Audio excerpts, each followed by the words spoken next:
Hello everyone. तो कैसे हो आप लोग जुड़ चुके हो आपके आरजे चैनल के साथ। तो सबसे पहले मेरा डिपॉजिटर निवेशकों को मेरा जय हिंद, जय भारत, वंदे मातरम। तो आज हम विश्लेषण करेंगे, एनालिसिस करेंगे एक न्यूज चैनल द्वारा जितनी भी क्रेडिट सोसाइटीज है उनको घोटालेबाज करार दिया।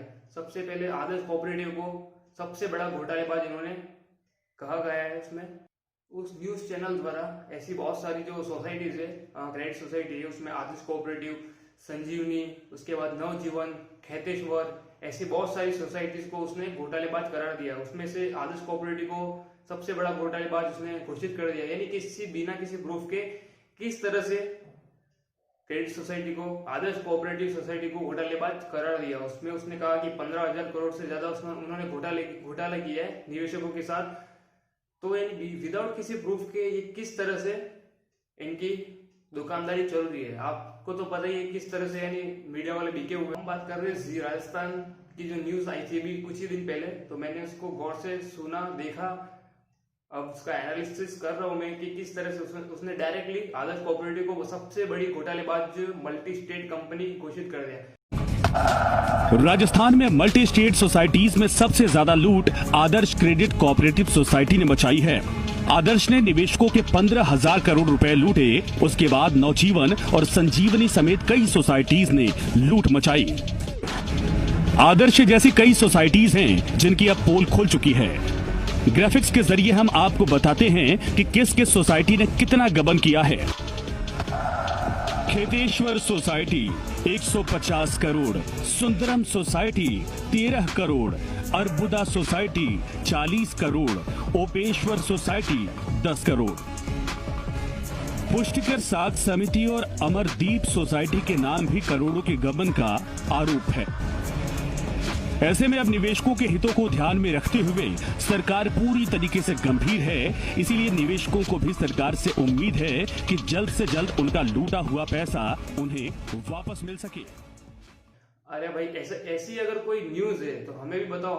जितने भी जनता है, व्यूवर्स है, जितने भी डिपॉजिटर है, उनको भी बताओ। इन्वेस्ट जो जिन्होंने कर रखा है हजारों करोड़ रुपए में, आप भी बताओ किस तरह से आप बोल सकते हो कि ये घोटालेबाज कंपनी है। ऐसा यानी आपके पास ऐसा क्या मिल गया कि आप डायरेक्टली बोल रहे हो कि घोटालेबाज कंपनी? आपके पास ऐसा क्या प्रूफ है? क्या आप सीबीआई वाले हो या ईडी वाले हो? तो डायरेक्टली आपने बोल दिया कि ये आदर्श कोऑपरेटिव सबसे बड़ी घोटालेबाज कंपनी है। आपके पास कोई प्रूफ था नहीं। ये बात सभी को पता है कि आदर्श कोऑपरेटिव में किस तरह से क्या हुआ था। पॉलिटिकल पूरा मैटर इसके अंदर घुसा हुआ है।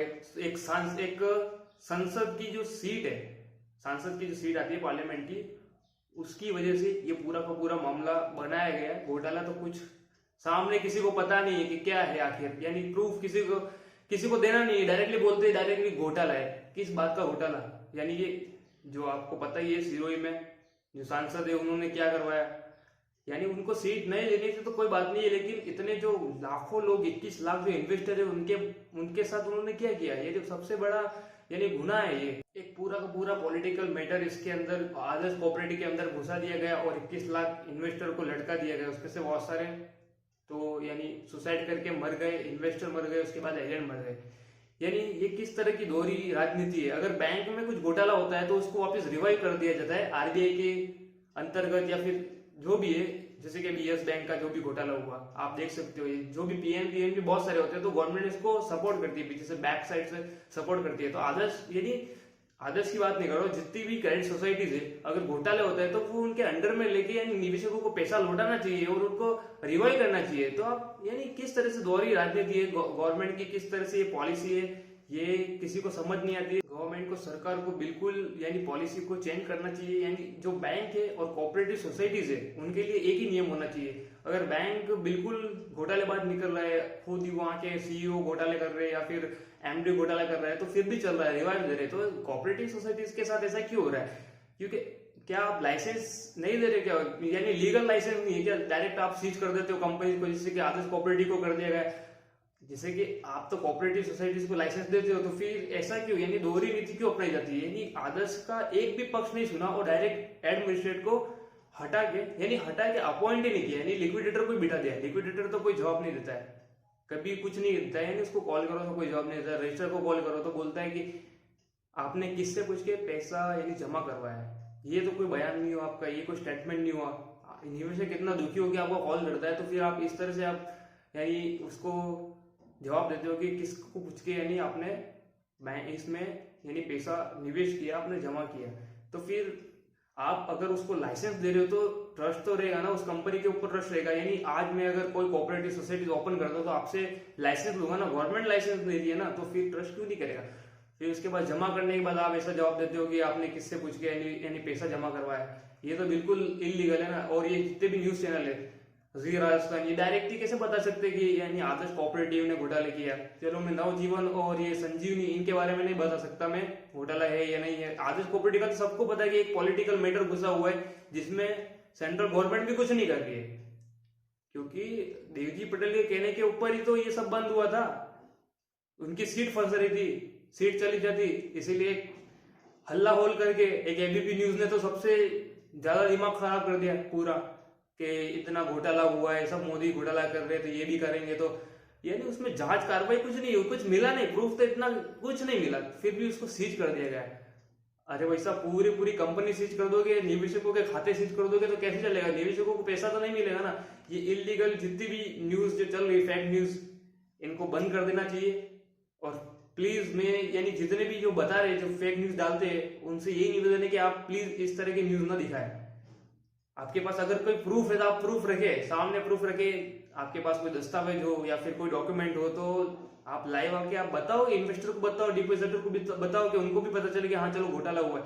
आपके पास कोई प्रूफ ही नहीं है, आप कुछ भी ग्राफिक्स से आप कुछ भी बता रहे हो, आदर्श कोऑपरेटिव ने किया 15,000 करोड़ रुपए का घोटाला, किस तरह से आप ये बता सकते हो। एबीपी न्यूज वाले ने ऐसे किया, खाली एक बार बताया बंद कर दिया। अरे आपको तो टीआरपी के लिए न्यूज चाहिए होती तो आप कुछ भी बता देते हो, लेकिन यहाँ निवेशक कितने मर गए, अभी भी लोगों के पास पैसा नहीं है, ट्रीटमेंट का पैसा नहीं है, स्टडी का पैसा नहीं है, पढ़ाने के लिए कोई पैसा नहीं बचा है, तो अभी क्या करेगा। यानी जितनी भी बचत है वो तो आदर्श कोऑपरेटिव में पड़ी, उन जितने भी जो अकाउंट्स है जो खाते उनको सीज कर दिया गया है। आपने न्यूज तो बता दी है, ये तो बताओ कि पैसा यानी कब रिटर्न करेगी गवर्नमेंट, कब रिटर्न करेगी। चलो हमें उनसे कोई मतलब नहीं, मुकेश जी मोदी से हमें कोई लेना देना नहीं, पैसा मिल जाए इन्वेस्टर को, गरीब को, एजेंट को, सबसे पहले तो एजेंट को मिलना चाहिए, बेचारे फांसी पर लटक रहे।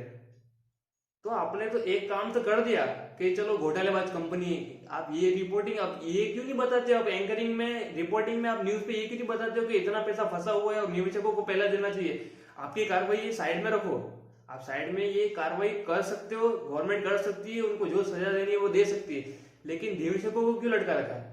उनका पैसा तो जल्द से जल्द लौटाना चाहिए। ये एबीपी न्यूज और ये जी राजस्थान जितने भी है, स्टेट की जो न्यूज चैनल है, नेशनल जो न्यूज चैनल है, उनको बताना चाहिए ना। एक का एक मुद्दा लेके क्यों बैठते, Sushant case, China India border, क्या है ये, पूरे दिन एक ही रिपोर्टिंग होती है।